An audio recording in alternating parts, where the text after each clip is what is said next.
రాసిన రచయితతోటి ఇంటర్వ్యూ చేశాను నేను.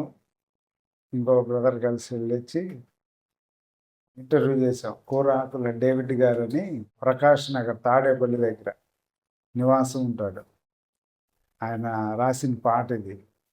ఒక సేవకి వెళ్తే అక్కడ దేవుని వాక్యాన్ని అప్ టు ది మార్క్, అంటే దేవుని మహింపరచాల్సినంతగా ఆయన వాక్యం చెప్పలేదంట. ఆ బాధతో ఆ సేవకుడితో వెళ్ళి దేవుని అంత కనపరచలేకపోయాడు, వాక్యంలో మీరు చెప్పలేకపోయారు అని బాధపడి ఆయనతో మాట్లాడి వచ్చి ఈ పాట రచించాడు ఆయన. అది ఆయన ఈ పాట యొక్క రచయిత ఉద్దేశం. దేవుని నామం ఎంత ఘనమైనదైతే నువ్వు ఘనహీనంగా చేసి మాట్లాడావు, దేవుని నామాన్ని అంత తక్కువగా నువ్వు మాట్లాడటం బాగాలేదు వాక్యంలో అని చెప్పి ఈ వాక్యాన్ని మొత్తాన్ని కలిపి ఆ పాటగా రచించాడు. అది ఆ పాట రచయిత యొక్క ఉద్దేశం. చర్లపల్లి నుంచి వచ్చి వాళ్ళ బాబు ఉద్యోగం కొరకు ఇక్కడ కోచింగ్ తీసుకుంటా ఉన్నాడు. హేమంత్ వాళ్ళ అమ్మ ఈరమ్మ ఇక్కడ ఉంది. వాళ్ళ పిల్లల గురించి, రక్షణ గురించి, ఆ బాబు ఉద్యోగం గురించి కూడా ప్రార్థించమంది.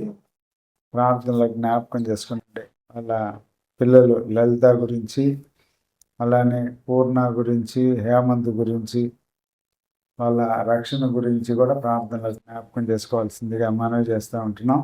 మన చుట్టుపక్కల వాళ్ళందరి గురించి, రక్షణ గురించి ఇవి ప్రతి వారం ప్రకటిస్తుంటున్న ప్రకటనలుగా గుర్తు చేసుకుంటూ ఉంటున్నాం. ఆరాధన అంతట్లో దేవుడు తన కృపను అనుగ్రహించినందుని బట్టి స్తోత్రాలు. అలానే ఇప్పుడు మన మధ్యలో ఉంటున్న దేవుని దాసులు మోజెస్ గారు వాక్య పరిశీలన చేస్తాడు. శ్రద్ధగా దేవుని వాక్యం ఇద్దామని మనవి చేస్తూ ఈ సమయాన్ని దేవుని దాసులకి అప్పగిస్తూ ఉంటున్నాం. ప్రభునందు ప్రియ సోదరి సోదరులారా, యెహోషువ గ్రంథము 24వ అధ్యాయము 15వ వచనంలో నేనును నా ఇంటి వారును యెహోవాను సేవించెదము అనే మాట మనం చూస్తున్నాం. ఈ రోజున దేవుని సన్నిధి ఆయన కోరుకున్నటువంటిది ఎలాంటిది అనేది మనం ఆలోచన చేస్తూ ఈ వచనాన్ని మనం ధ్యానం చేశాం. దేవుడు ఆయనతో ఉండడానికి కొద్ది మందిని కోరుకున్నాడు. ఆశ్చర్యం అనిపిస్తుంది. ఆదికాండం 3వ అధ్యాయం 8వ వచనంలో ఆ చల్లని వేళ జీవం వెలిగిన దేవుడు ఏదైనా తోటలో సంచారం చేస్తూ ఉన్నప్పుడు ఒకే ఒక చిన్న కుటుంబము ఆదాము హవ్వలు కనబడినట్టుగా మనం చూస్తున్నాం. యెహోషువ గ్రంథంలో నేనును నా ఇంటి వారును యెహోవాను సేవించదము అని యెహోషువ తెలియచేసినటువంటి మాటల్ని మనం గమనిస్తూ ఉంటున్నాం. ఆది సంఘములో వారు ఇంటింటా రొట్టె విరుచుతూ దేవునిని స్తుతిస్తూ ఆరాధన చేస్తూ ఉన్నట్టుగా మనం చూస్తున్నాం. యేసుక్రీస్తు ప్రభు కూడా ఏం చెప్పాడు అని అంటే, ఎక్కడ 2-3 చేరి నా నామం పేరుతుంటే అక్కడ నేను ఉంటాను అని ఆయన తెలియచేశాడు. మంది కాదు ప్రాధాన్యము, దేవునికి అనుకూలంగా ఉండేటువంటి వ్యక్తులు ప్రాధాన్యంగా మనం చూస్తూ ఉంటున్నాం. దేవుడు అంతటా ఉండేవాడే, కానీ ఒక ప్రత్యేకమైనటువంటి సహవాసాన్ని కోరుకోవాలి అనుకున్నప్పుడు ఆయన హృదయపూర్వకంగా ఎవరైతే ఆయనను సేవిస్తున్నారో, ఆయనను వెంబడించాలి అని అనుకుంటున్నారో, వారు అనుకోక మునుపే ఏదైనా తోటలో ఆదాము హవ్వలు విహరిస్తున్నటువంటి స్థలంలో వారికంటే ముందే అక్కడ ఉండి సంచారం చేస్తున్నట్టుగా వచనంలో మనం చూస్తాం. దీనిని బట్టి మనకేమర్థమవుతుందంటే, దేవుని యొక్క సన్నిధి అనేటువంటిది కేవలము ఒక స్థలానికి పరిమితమయ్యేది కాదు అని మనం చూస్తున్నాం. యేసు ప్రభు ఈ లోకంలో సంచారం చేస్తూ దేవుని రాజ్య సువార్తను ప్రకటిస్తూ ఉన్నటువంటి ఆ సందర్భంలో కూడా ఆయన మీద పడుతూ ఉన్నటువంటి గొప్ప జనసమూహం ప్రక్కన ఉంటే, జక్కయ్య అనేటువంటి ఒక పొట్టి వ్యక్తి ఆయనను చూడ్డానికి అనుకూలంగా చెట్టెక్కి చూస్తూ ఉంటే అక్కడికి వచ్చి ప్రభు అన్న మాట ఏమిటంటే, నేడు నేను నీ ఇంట ఉండవలను అని చెప్పి ఆయన తెలియజేశాడు. కాబట్టి దేవుడు సర్వ సృష్టిలో ఉండడం మాత్రమే కాదు, దేవుడు ఒక ఇంటిలో ఉండడమే కాదు, దేవుడు ప్రతి ఒక్క వ్యక్తి హృదయంలో కూడా ఉండగలిగిన వాడు అనేది మనం ఎప్పుడైతే అర్థం చేసుకుంటామో దేవుని యొక్క అనంతమైన ప్రేమ మనకు అర్థమవుతుంది. అప్పుడు మన ప్రక్కన ఉన్నటువంటి వ్యక్తి యొక్క హృదయం ఎంత దేవుని దృష్టికి విలువైనది అనేది మనకు అర్థమైనప్పుడు, అప్పుడు మనము మనలాగా ఇతర మానవులను ప్రేమించేటువంటి స్వభావము మనలోకి వస్తుంది. ఆ మాటల్నే మనం చదివినటువంటి వాక్య ధ్యానంలో మనము గమనించగలుగుతూ ఉంటున్నాం. దేవుని సన్నిధిలో ప్రార్థన చేసేటువంటి ఒక కుటుంబం ఉంది అని అంటే, ఆ కుటుంబము నేరుగా దేవుని వలన శక్తిని బలాన్ని పొందుకునేదిగా ఉంటుంది. లాజరు మరియ మార్తల ఆ చిన్న గ్రామంలో, ఆ చిన్న ఇంటిలో ఆయన సహవాసం చేయడానికి కోరుకున్నటువంటి వానిగా మనం చూస్తాం. దేవుడు హృదయాలలో ఉంటూ గృహంలో ఉంటూ ఉండగా ఆ కుటుంబం ప్రార్థన చేసినప్పుడు ఎలాంటి కార్యాలు ఆయన చేస్తున్నాడు అనంటే, ఆది సంఘము ఇంట ఉండి చెరసాలలో ఉన్న పేతురు కొరకు ప్రార్థన చేస్తూ ఉంటే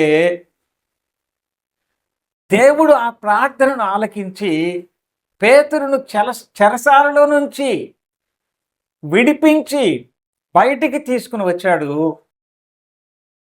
ప్రార్థిస్తున్నటువంటి ఇంటికి వెళ్ళి దేవుని జవాబుగా పేతురు వారికి తనను తాను ప్రత్యక్షపరుచుకున్నట్టుగా మనం చూస్తున్నాం. కాబట్టి ఈ రోజున మన మనస్సులో ఉండాల్సినటువంటి ప్రాముఖ్యమైనటువంటి విషయం ఏమిటంటే, దేవునికి నేను గనక ఇష్టంగా ఉంటే, దేవునికి నా ఇల్లు గనక ఇష్టంగా ఉంటే, ఆయన నా ఇంట్లో ఉంటాడు, నా ఒంట్లో ఉంటాడు. నేను ఏం అడిగితే అది ఆయన ఇస్తాడు. నా ఇంట్లో శక్తి సామర్థ్యం కలిగినటువంటి వ్యక్తులు నా కుటుంబంలో నుంచి దేవుడు ఆశీర్వదించేవాడుగా ఉంటాడు. ఎందుకని అనంటే, శక్తి కలిగినటువంటి దేవుని మేము కలిగి ఉన్నాం. మా ఇల్లు చిన్నదే కావచ్చు, మా హృదయం చిన్నదే కావచ్చు, నా చదువు చిన్నదే కావచ్చు, కానీ నా మనసుకు దేవుడు విలువిస్తున్నాడు. అది మనం నేర్చుకోవాలి ఈరోజు ఉదయకాల సమయం. నేటి ఆధునిక క్రైస్తవ ప్రపంచం, కార్పొరేట్ చర్చ్ దేనికి ప్రాధాన్యత ఇస్తూ ఉంది అనంటే, లక్షల మంది రావాలి, వాళ్ళందరినీ నేను చూస్తూ దేవుని మాటల్ని చెప్పాలి అని అనుకుంటా ఉన్నారు. అది అవసరం కాదని నేను చెప్పటం లేదు. అది ఎంత అవసరంగా ఉందో దానికంటే ఎక్కువగా దేవునికి ఇష్టమైనటువంటి హృదయము ఆయన కోరుకుంటున్నాడు అనేటువంటిది మనం ఆలోచన చేయాలి. గొప్ప సమూహంలో ఉండేదానికంటే ఎక్కడన్నా ఒక మూలనే నేను ఉంటే బాగుండే అని పద్య భాగంలో భక్తుడు గ్రంథంలో తెలియచేసి ఉన్నాడు. వ్యక్తిగతంగా ప్రతి వ్యక్తి దేవునితోటి సంబంధం కలిగి ఉండాలి అని దేవుడు కోరుకుంటున్నట్టుగా మనము గమనించగలుగుతూ ఉంటున్నాం.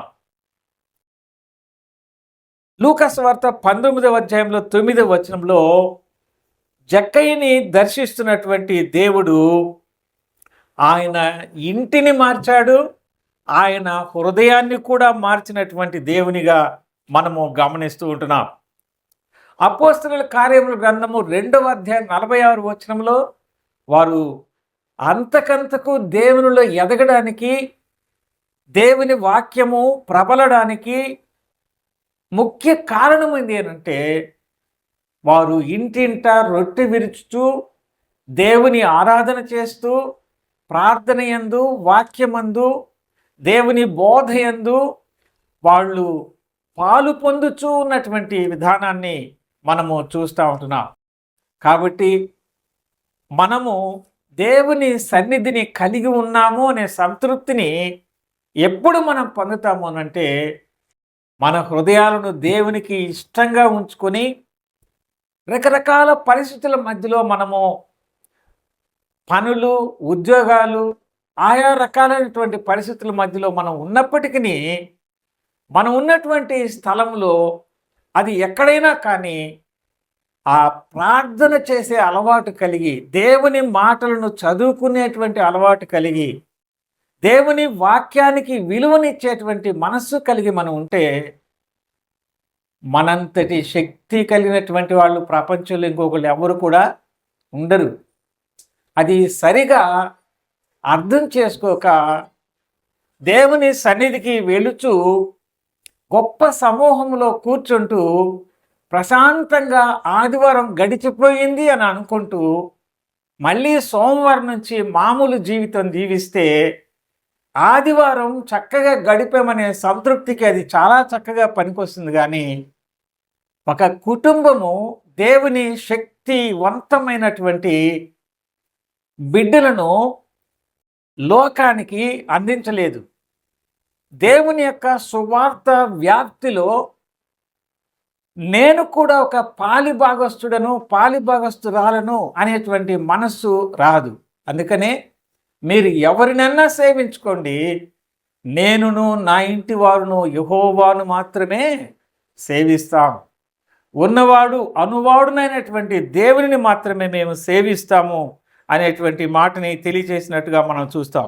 1 యోహాను పత్రిక 4వ అధ్యాయము 12వ వచనం, ఏ మానవుడును దేవుని ఎప్పుడునూ చూచి ఉండలేదు, మనం ఒకరినొకడు ప్రేమించిన యెడల దేవుడు మన యందు నిలిచియుండును, ఆయన ప్రేమ మన యందు సంపూర్ణమగును అనేటువంటి మాట చూస్తాం. ఒకరిని ఒకడు, కనీసం ఒకరిని ఒకడు అనంటే ప్రేమించే తత్వమే లేనప్పుడు ఆ వ్యక్తిలో దేవుడు ఎట్లా ఉంటాడు?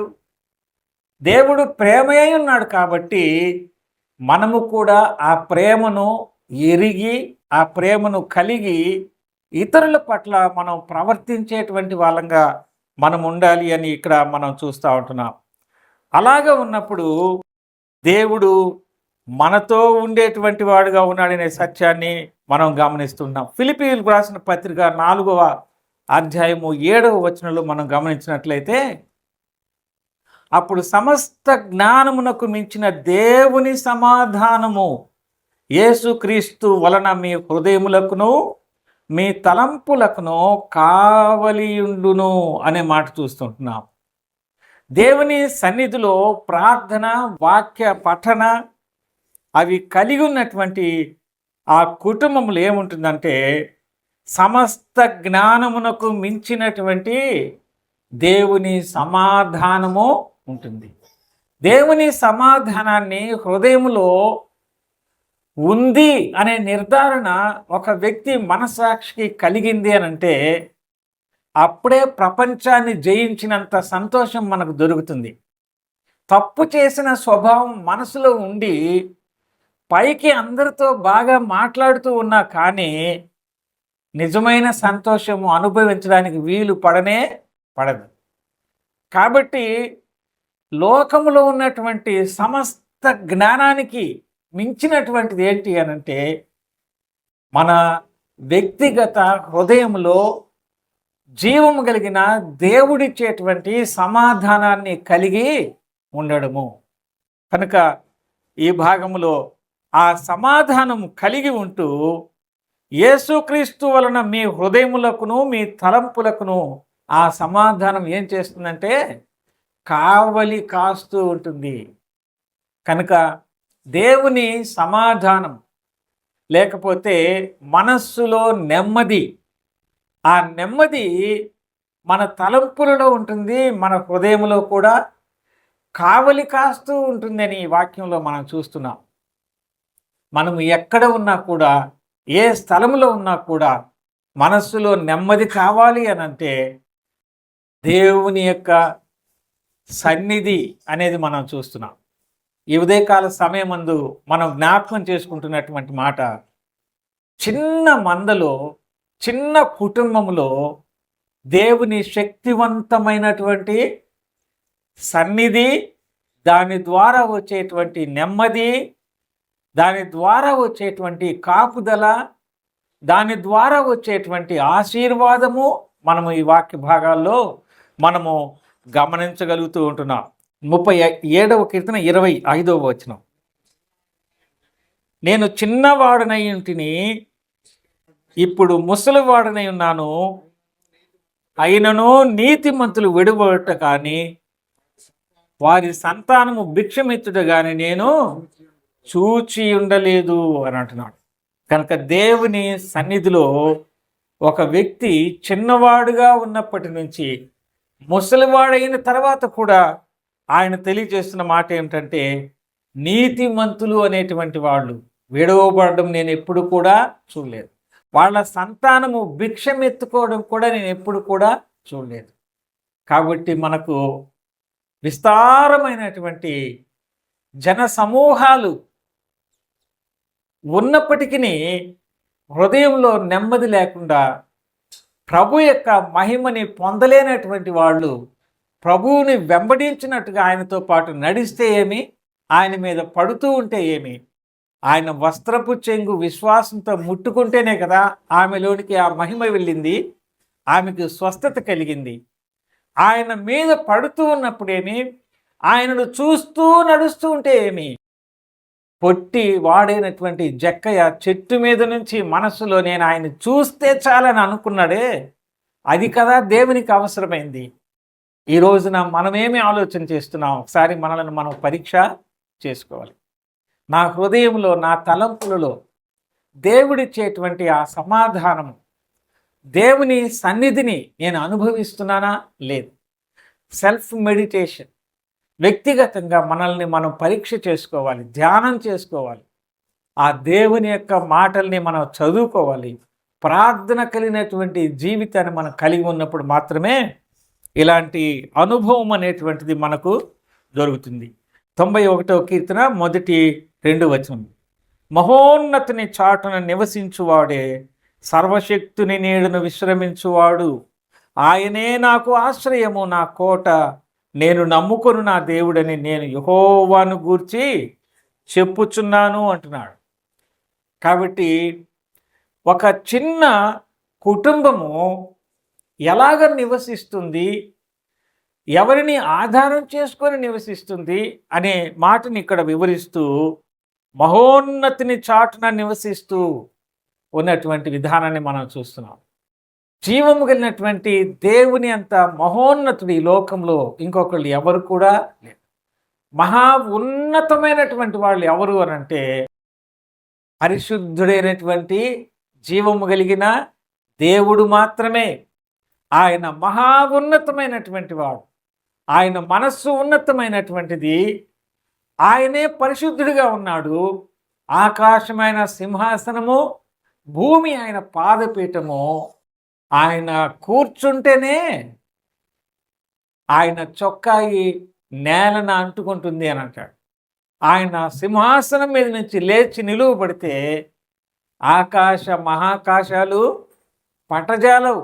కాబట్టి మహోన్నతుడైనటువంటి దేవునిలో మనము నివాసం ఉన్నప్పుడు, ఆయన సర్వశక్తుడిగా ఉన్నటువంటి దేవుడుగా ఉన్నాడు. ఆయనను మనం ఆశ్రయించినప్పుడు, ఆయన నీడను మనం ఆశ్రయించినప్పుడు జీవము కలిగిన దేవుడు మనలను సురక్షితంగా ఉంచేవాడుగా మనం చూస్తున్నాం. చూడండి, ఇంటి నుంచి బయటికి వెళ్ళిపోయింది. అబ్రహాము సంతానానికి పూర్తిగా వ్యతిరేకమైనటువంటి సంతానం అయినప్పటికీ కూడా ఎడారిలో ఉన్నటువంటి స్థితిలో ఉన్న హాగరును గమనించినటువంటి దేవుడు. ఇల్లు లేదు, ఎడారిలో ఉంది, కానీ దేవుని యొక్క కృపని పొందుకున్నట్టుగా మనం చూస్తూ ఉంటున్నాం. సింహాల బోన్లో ఉన్నాడు దానియేలు, కానీ దేవుని యొక్క శక్తిని ఆయన చూచాడు, లోకానికి కూడా చూపించాడు. ఆ రాజు కూడా సర్వలోకానికి రక్షకుడైనటువంటి దావీదు సేవిస్తున్న ఈ దేవుడే దేవుడని చెప్పగలిగాడు. ఒక్కడే, కానీ గొప్ప కార్యాలను చేయగలిగాడు. షడ్రకు మేషకు అబేద్నెగోలు ముగ్గురే, వాళ్ళు అగ్నిగంధకాలతో మండే గుండంలో నడుస్తున్నారు. అక్కడ కూడా దేవుడు వారితో నివాసము చేశాడు. కాబట్టి మనము దేవుని సన్నిధిని మనం ప్రేమించినట్లయితే మన యొక్క ఇంటిలో, మన యొక్క ఉన్నటువంటి స్థలంలో హృదయపూర్వకంగా దేవునికి అప్పగించుకుని మనం జీవించడం నేర్చుకుంటే మనము దేవుని చేత కాపాడబడేటువంటి వాళ్ళంగా, ఆయన కనుదృష్టి క్రింద మనం పరిపాలన చేయబడుతున్నటువంటి వాళ్ళంగా, మనము మన పిల్లలు సురక్షితంగా ఉండే వాళ్ళంగా ఉంటామని ఈ లేఖన భాగాల్ని ఆధారం చేసుకొని మనము దేవుని వాక్యాన్ని ధ్యానం చేస్తూ ఉంటున్నాం. దీనివలన దేవుని యొక్క ఉద్దేశం ఏమిటంటే, మీరు దీపస్తంభం మీద ఒక దీపం పెడితే ఎలాగునైతే ఆ స్థలమంతటికి వెలిగిస్తుందో అలాగున మీరు లోకమునకు వెలుగై ఉన్నారని ప్రభు చెప్పారు. కాబట్టి ఒక్కొక్క కుటుంబంలో ఒక్కొక్క వ్యక్తి, ఆడపిల్లలైనా మగపిల్లలైనా ప్రతి ఒక్కరు కూడా ప్రతి కుటుంబంలో ప్రతి ఒక్కరూ ఆయన వెలుగుగా లోకానికి ఉండాలి అని దేవుని యొక్క సంకల్పము. అందుకనే ఆయన కుటుంబాన్ని మొట్టమొదట కట్టాడు. పతనమైనటువంటి ఆ కుటుంబాన్ని తిరిగి రక్షించడానికి యేసుక్రీస్తు అనే పేరుతో ఈ లోకానికి వచ్చాడు. ఆయన మనందరి కొరకు ఈ లోకంలో ఆయన సంచారం చేస్తూ దేవుని రాజ్యాన్ని గురించి సులభంగా ఇతరులకు అర్థమయ్యేటట్టుగా ప్రకటన చేశాడు. మనందరి పాప ప్రాయశ్చిత్తార్థమైన ఆ శిక్షను మన మీదకి రాకుండా పరిశుద్ధమైన ఆయన దేహం మీద వేసుకున్నాడు. సిలువలో ఆయన తన రక్తాన్ని చిందించాడు. మన కొరకు సమాధి చేయబడ్డాడు, తిరిగి లేచాడు. ఆయన ఆ జీవం కలిగిన ప్రభువుని నమ్ముకుంటే మనలను రక్షించడమే కాకుండా, మన ఇంటిలో ఉండడమే కాకుండా, మన ఒంట్లో కూడా ఆయన ఉంటాడు, మన హృదయంలో కూడా ఆయన నివాసం చేస్తాడు. కాబట్టి నేనును నా ఇంటి వారును యెహోవాను సేవించదము అని యెహోషువ ఎలాగనైతే చెప్పాడు, మన జీవితంలో కూడా ప్రార్థన, దేవుని వాక్య పఠన మన కుటుంబాల్లో ప్రతి వ్యక్తి గనుక కలిగి ఉంటే మన ఇల్లంతా శక్తివంతమైనటువంటిది, ప్రపంచంలో ఇంకెక్కడ కూడా ఉండదు. మనలను, మన పిల్లలను దేవుడు సమస్త జ్ఞానము కంటే కూడా మించినటువంటి యేసుక్రీస్తు సమాధానాన్ని మన తలంపులకు, మన హృదయాలకు కావలించేవాడుగా ఉంటాడు. ఏ పరిస్థితి కూడా ఆ దేవుడిచ్చినటువంటి నెమ్మదికరమైన జీవితాన్ని పాడు చేయడానికి వీలు పడదు అనేది మనం చూస్తూ ఉంటున్నాం. God is not limited only for creation. ఆయన మన ఇంట్లో కూడా ఉండగలడు, మన శరీరంలో కూడా ఉండగలడు, మన హృదయంలో కూడా ఆయన నివాసం ఉండగలడు. దేవుని సన్నిధి అనేటువంటిది అపరిమితమైనటువంటిది. కాబట్టి లోకంలో ఉన్నటువంటి వాళ్ళు ఇంతమంది ఉన్నారు, అంతమంది ఉన్నారు, నేను ఫలానిది నా ఎదుట ఉంది, దాన్ని నేను జయించలేకపోతూ ఉంటున్నాను, ముందున్నటువంటి భవిష్యత్తు ఎలాగుని ఉంటుందో ఇవన్నీ ఆలోచన చేయకుండా సింపుల్గా దేవుని ప్రార్థన జీవితము, వాక్యం చదువుకొని దేవుని పట్ల విశ్వాసాన్ని పెంచుకొని స్థిరపరచుకొని నిశ్చలంగా దేవుణ్ణి నమ్ముకొని గనుక జీవించడం అలవరుచుకుంటే ఇక మన యొక్క తలంపులకు, మన యొక్క హృదయానికి నెమ్మదితో పాటు శక్తివంతమైనటువంటి ఆయన సన్నిధి మనకు తోడుగా ఉంటుంది. నడిచి వెళ్తూ ఉన్నా మనకు తోడుగా ఉంటుంది, ఇంట్లో ఉన్నా మనకు తోడుగా ఉంటుంది, ఆఫీస్లో ఉన్నా తోడుగా ఉంటుంది, ఎక్కడ ఉన్నా ఏం చేస్తున్నా తన పవిత్రమైనటువంటి సన్నిధి మనకు తోడుగా ఉంటుంది. ఎక్కడికి వెళ్ళినా కూడా మనము ఆయన సన్నిధిని ఇతరులకు ప్రతిబింబించేటువంటి స్థితిలో మనల్ని ఆయన ఉంచుతాడు. అప్పుడు మాత్రమే దేవుని యొక్క ఉద్దేశము నెరవేరుతుంది అని ఈ వాక్య చిన్న తలంపులో మనం చూస్తున్నాం. కాబట్టి మొట్టమొదట దేవుడు చిన్న కుటుంబాన్ని ఎన్నుకున్నాడు, వారితో ఉండాలని ఇష్టపడ్డాడు. ఆయన విస్తారమైనటువంటి ప్రజలందరూ విస్తరించిన తర్వాత ఆయన పైనుంచి చూస్తే ఆయన్ని వెదికే వాళ్ళు ఒక్కరు కూడా లేరు అని మన వంటి శరీరాన్ని అమర్చుకొని, అసలు ఆయన పేరు మనం చూస్తే ఈ క్రిస్మస్ దినాలు కదా, ఇమ్మానుయేల్ అని పేరు పెడతారు. ప్రవచనాల్లో చూస్తాం ఇమ్మానుయేలు అంటే దేవుడు మనకు తోడు అని. కాబట్టి ఆ వ్యవస్థను తిరిగి బాగు చేయడానికి ఆయన కుటుంబ స్థితిని గమనించి ప్రతి కుటుంబంలో ప్రతి వ్యక్తి రక్షించబడినటువంటి వాడుగా ఉండాలని కోరుకున్నటువంటి వానిగా మనం చూస్తున్నాం. అలాంటి ఆయన మనసును కాదని లోకంలో ఉన్నటువంటి తాత్కాలికమైనటువంటి సంతోషాలు ధనధాన్యాలతోటి తొలతూగుతున్నటువంటి వ్యక్తి ఈ లోకాన్ని విడిచిపెట్టినప్పుడు, యేసుక్రీస్తు ప్రభుని అంగీకరించకుండా విడిచిపెట్టినప్పుడు మరి నరకంలో యాతనను అనుభవిస్తున్న వాడుగా మనం చూస్తున్నాం. కానీ ఒక్క వ్యక్తిగా ఉండి ఆ బల్ల మీద నుంచి కింద పడే రొట్టె ముక్కలు తినడానికి ఆశపడ్డాడు. కానీ అవి కూడా దొరకనటువంటి స్థితిలో ఉన్న లాజరు ప్రభువు దగ్గరికి కొనుపోబడి నెమ్మదిగా ఉన్నట్టుగా మనం గమనిస్తూ ఉంటున్నాం. కాబట్టి మన యొక్క స్థితి, మన కుటుంబ పరిస్థితి ఎలాగున ఉంది అనేది మనం ఆలోచన చేసుకొని ఈ ప్రార్థన, దేవుని వాక్యము చదువుకుంటూ ప్రభు కొరకు జీవించేటువంటి కుటుంబంగా ఉన్నప్పుడు మాత్రమే మనము సక్సెస్ అనేది మనం చూస్తున్నాం. లోకంలో ఉన్న పరిస్థితి అంతా ఒక ప్రక్కన ఉంటుంది, లోకమంతా ఒక ప్రక్కన ఉంది, ఒక్కడే యేసు ప్రభు.